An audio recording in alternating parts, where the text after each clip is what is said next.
Y'all recognize that place, don't you?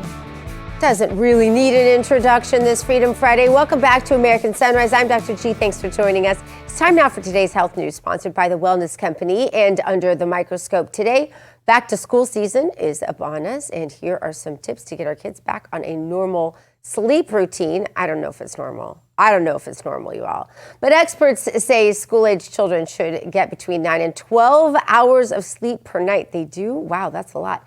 But with the fun of summer bedtimes, Gina can't read today, clearly did not get enough sleep.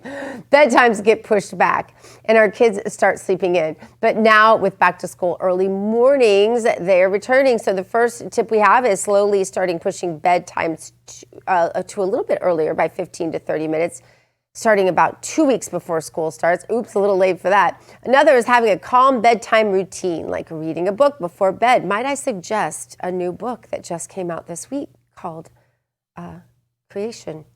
The Days of Creation. Can't remember the name of my own book. Literally, someone just needs to get me to Saturday.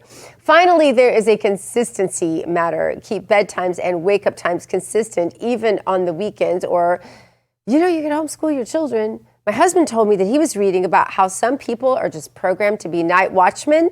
They just wake up at like 10 o'clock at night, like the sun just came out. That is me. It's been me my whole life. I don't know what I'm doing on a morning show, but I'm still happy to be here with you. A new administration in Washington, D.C. has brought a lot of positive changes when it comes to fixing our broken healthcare system. The reality, though, there's only so much the government can do, that if we really want to make America healthy again, it's going to start at home with each of us, and that's where the Wellness Company comes in. You see and hear from their doctors all the time. You know their products are the gold standard for keeping you and your family safe and healthy. From them, you get the opportunity to be sure you're prepared for whatever happens with their series of medical prescription kits. These kits have an assortment of life-saving medications and a guidebook to tell you how to use the medicines in the kit. Additionally, the Wellness Company offers a variety of products from parasite cleanses to methylene blue to weight loss and so much more. This can all help you stay healthy and live a longer and more satisfying life. Make America Healthy Again starts at home. Do your part. Protect the health of yourself and your family. Go to twc.health/RAV today. Give it an order. That's twc.health/RAV. Use the promo code RAV. That'll save you 10%. Over to T with the sharp ascot. Because thank you, Dr. Gina. Sharp dress man. You know it's crazy if I'm singing. This just should never happen. Hey, I love it. By the way, that story about bedtimes for kids, I think some of these researchers just do their research in the lab, not in real life, because there's just not enough time. 12 hours? A kid... Dude, we were out until 9 o'clock last night at a volleyball game, and then the kids have to come home and study. There's not enough time. 12 hours, half the day to sleep? Yeah. Come on, whoever did that research, I'd love to have a conversation. Never one time happened at my house, I can absolutely assure you. But, hey, I'm just paid to read a prompter, T. No, I'm with you. I'd love to talk to them, though. Anyway, Dr. Gina, let's move on. We want to go over to the White House press briefing room, where Press Secretary Caroline Leavitt slammed the legacy media for how they continue to cover President Trump's peace efforts between Russia and Ukraine. However, one thing that has absolutely not changed is the media's negative and downright false coverage of President Trump and his foreign policy accomplishments. From the beginning of this entire process, much of the left-wing media has been actively rooting against the President of the United States in the pursuit of peace. Initially, the media ridiculously claimed that President Trump was somehow beholden to Russia for even agreeing to have a face-to-face discussion with President Putin inside of the United States. The media said President Trump was making a grave mistake by, quote, legitimizing Putin. They were aghast that President Trump would treat another world leader like a world leader. The media relentlessly attacked President Trump and claimed he suffered a, quote, major defeat for not immediately emerging with a final agreement, even though he said heading into that meeting, this was a meeting to listen and to understand how to move the ball forward. All weekend following those historic U.S.-Russia bilateral talks, we listened to clueless pundits on television trying but failing to claim that the president had failed.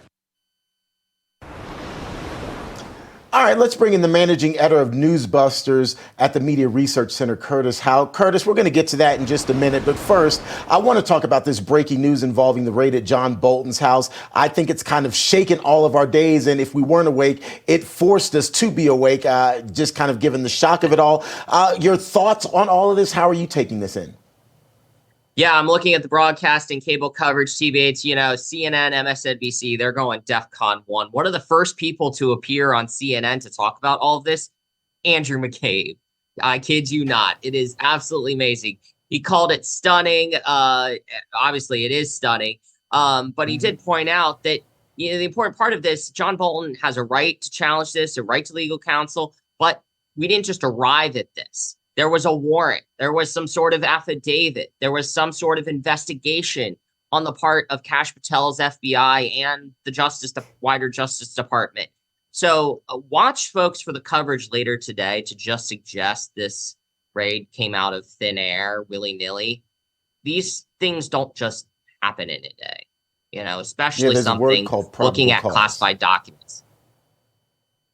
All right. Also, Curtis, MSNBC is getting a new name. By the end of the year, they say it's going to be just simply MS Now. Or MS Now, I think it is. I think that is the word. It's MS Now. President Trump says he doesn't think it will make a difference. Trump posted on Truth Social, MSNBC is doing so poorly in the ratings. They are looking to change their name in order to get away from the stench of their fake news product. So much fun to watch their weekend ineffective owner, Concast, headed by dopey Brian Roberts, and hopelessly and aimlessly flailing in the wind in an attempt to disassociate itself from the garbage they created. MSNBC is a failure by any name. So I don't know, Curtis, I guess he made himself pretty clear on that. Do you think it'll help their ratings? Well, I don't think so, Dr. Gina. Point one, MSNBC was bullied into this. They had promised their employees they were going to keep their name post divestiture from Comcast. Peacock, the Peacock Network, NBC Universal came back and said, actually, no, we do need you to change your name because we don't want any confusion that we're still somehow related at all. So they came up with this thing that looks like they drew in paint. I tie this into the comments from Caroline Leavitt in that it's all about failing upward. There's no sort of performance accountability. There's no performance review that's required. Everybody's getting rich. The Morning Joe people will continue to get rich. The consultants that probably came up with the slogan will get rich. The liberal journalists who are against peace and solving crime on the streets of Washington, D.C. because crime is just a fact of life. They're all going to continue to do their thing in comfort. But the American people have said enough is enough. Yeah. The subtle LGBT flag there is not really, the equal thing is not really lost on most of us. And neither is the fact that it looks more like a Greek flag or something than an American flag anyway. Curtis Houck, thank you so much for your time. Thanks, Curtis.